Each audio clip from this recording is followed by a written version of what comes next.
When Paige Bueckers steps on the floor, you know something's about to happen. The game slows down in her hands. Every dribble feels intentional.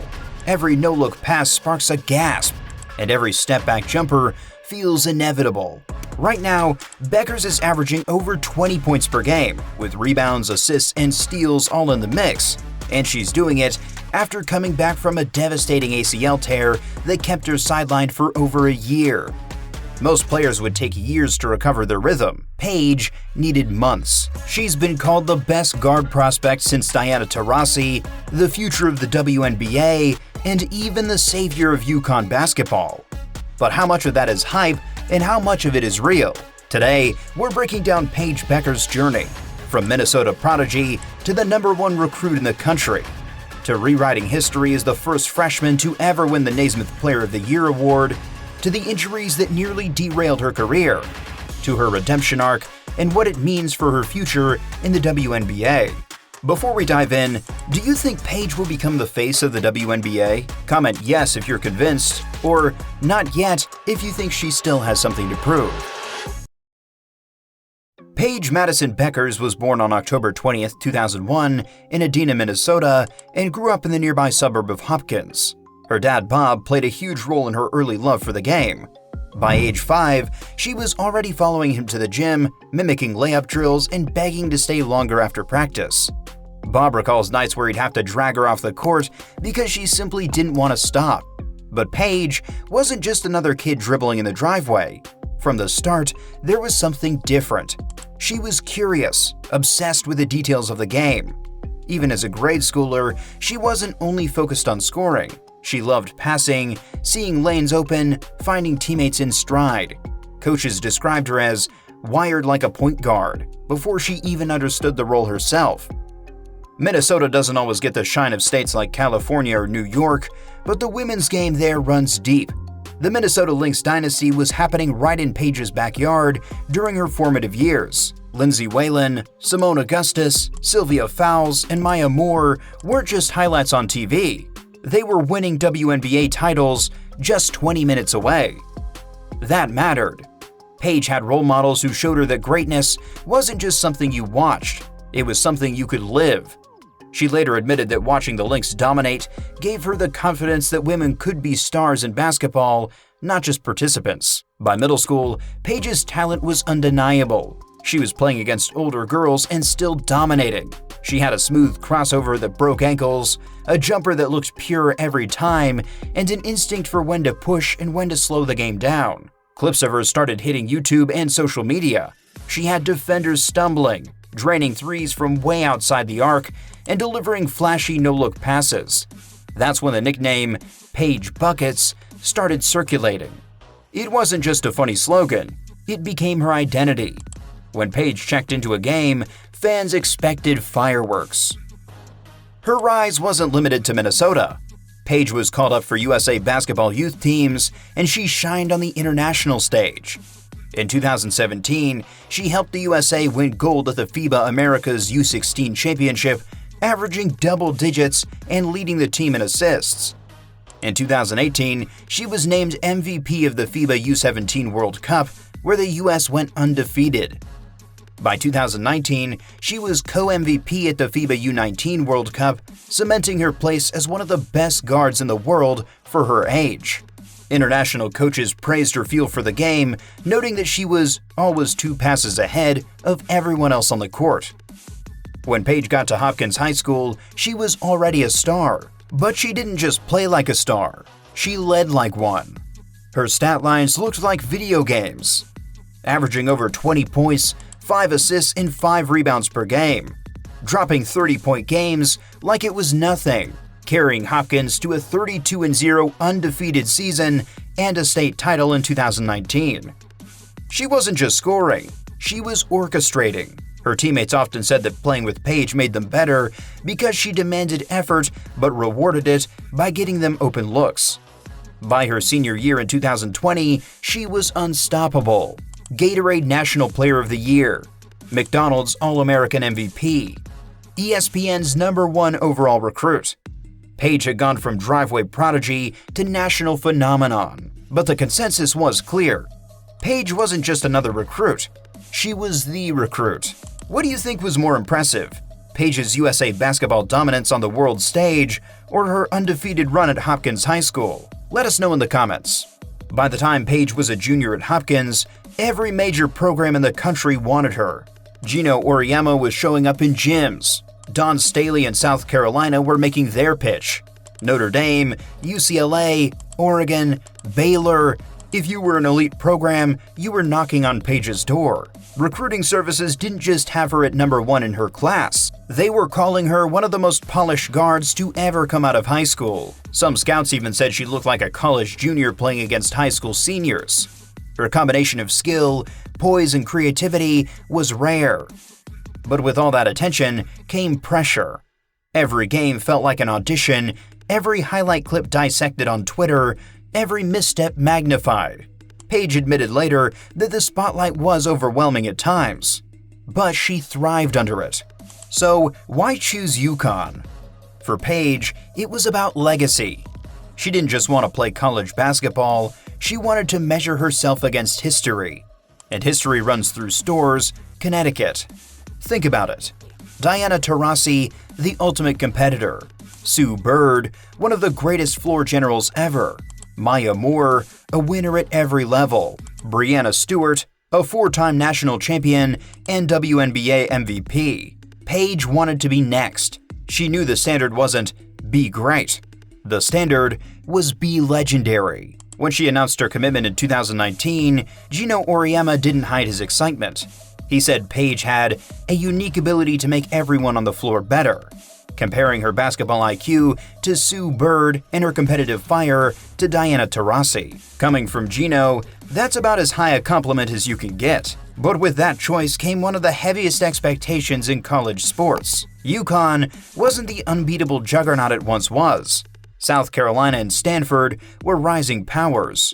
Baylor and Oregon were stacking talent. The Huskies needed a new face to carry the program back to dominance, and Paige was supposed to be it. Imagine being 18 years old and stepping into a program where anything less than a national championship is a disappointment. That's the reality Paige walked into. And then came 2020. The pandemic threw college basketball into chaos. No packed arenas, limited practices, daily testing, a season filled with uncertainty. For most freshmen, that would have been a nightmare introduction to college hoops. But Paige didn't just survive it, she thrived in it. Her calm under chaos was exactly what UConn needed. If you were Paige, would you have chosen UConn to chase a legacy under pressure, or picked another school to build your own dynasty? Let us know in the comments. Paige's freshman season wasn't just impressive, it was historic. She averaged 20 points, 5.8 assists, 4.9 rebounds, and 2.3 steals per game. She shot over 52% from the field and nearly 47% from 3. Those are ridiculous numbers, especially for a freshman running the offense at UConn. Set UConn's freshman record for assists in a season. Became the first freshman in history to win the Naismith Player of the Year award. Won the Wooden Award, AP Player of the Year, and USBWA National Player of the Year. That's right, she swept every major national award in her first season. At a program where Maya Moore and Breanna Stewart redefined excellence, Paige did something even they didn't accomplish as freshmen. Her poise under pressure had analysts comparing her to Sue Bird. Her flair for the big shot drew Diana Taurasi comparisons. And her ability to read the floor, pure Magic Johnson vibes. So, was Paige the best player in college basketball her freshman year? Comment freshman GOAT if you agree. Heading into her sophomore season, Paige wasn't just UConn's star, she was the face of college basketball. Preseason All-American, Wooden Award favorite, the projected number 1 WNBA draft pick. And when she was healthy, she delivered. The defining moment came in the 2022 Elite Eight versus NC State. In a double overtime classic, Paige dropped 34 points, including 23 in the second half and overtimes.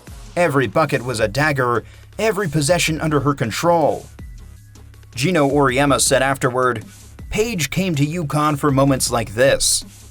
It was one of the greatest individual tournament performances in UConn history, and that's saying something." She battled through pain, leading UConn to the national championship game against South Carolina. The Huskies came up short, but Paige's toughness became the story. She was playing hurt, but still put up 14 points and 6 rebounds against the most dominant defense in the country. But then, Paige wasn't just a player. She was a cultural figure. ESPN segments, Gatorade commercials, social media hype. Everyone knew who Paige Bueckers was. Who had the more iconic March Madness run? Paige in 2022 or Caitlin Clark in 2023? Drop your take below. Then came the heartbreak. December 2021, Paige fractured her tibial plateau in her left knee. She missed nearly 3 months. August 2022, in a summer pickup game, disaster struck. She tore her ACL. Her entire junior season was gone before it even started. The basketball world was stunned. The player many thought was the future of women's basketball had been sidelined at the peak of her college career. Critics started asking tough questions. Was she too fragile? Could her frame survive pro-level physicality? Would injuries overshadow her career like they had with stars before her? But Paige didn't break. She doubled down. Her rehab was relentless.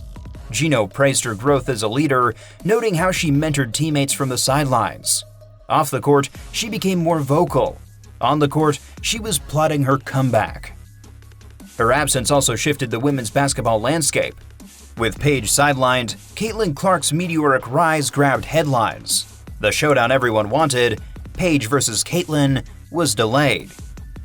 What do you think? Will Paige's career be defined by her injuries or by her comebacks? Comment comeback if you're betting on the latter. This season, Paige Bueckers looks like herself again, and maybe even better. She's averaging 20-plus points with her signature efficiency. She's hitting step-backs, mid-range daggers, and pull-up threes like she never left. She's regained her defensive quickness, proving she's a two-way force. With Caitlin Clark rewriting the NCAA record books and Juju Watkins emerging as the next superstar freshman, Paige represents a different blueprint. Caitlin Clark is the flamethrower, dropping 40-foot bombs and scoring at historic rates. Juju Watkins is the phenom, explosive, powerful, already drawing future face of the league hype. Paige Bueckers is the surgeon, controlled, balanced, versatile. She doesn't just score, she orchestrates. That balance is what makes her so dangerous for the WNBA. Scouts still project Paige as a top draft pick. Imagine her alongside Aaliyah Boston in Indiana, or paired with Sabrina Ionescu and Breanna Stewart in New York, or helping rebuild a franchise like Los Angeles. Wherever she goes, Paige will be expected to change everything. If you had the number 1 pick in the WNBA draft, who are you taking? Paige, Caitlin, or Juju? Drop your pick below. And hey, if you're still watching, you're a real one. Hit subscribe right now and join the Ballerspectives family. Even before the pros, Paige Bueckers' legacy is massive.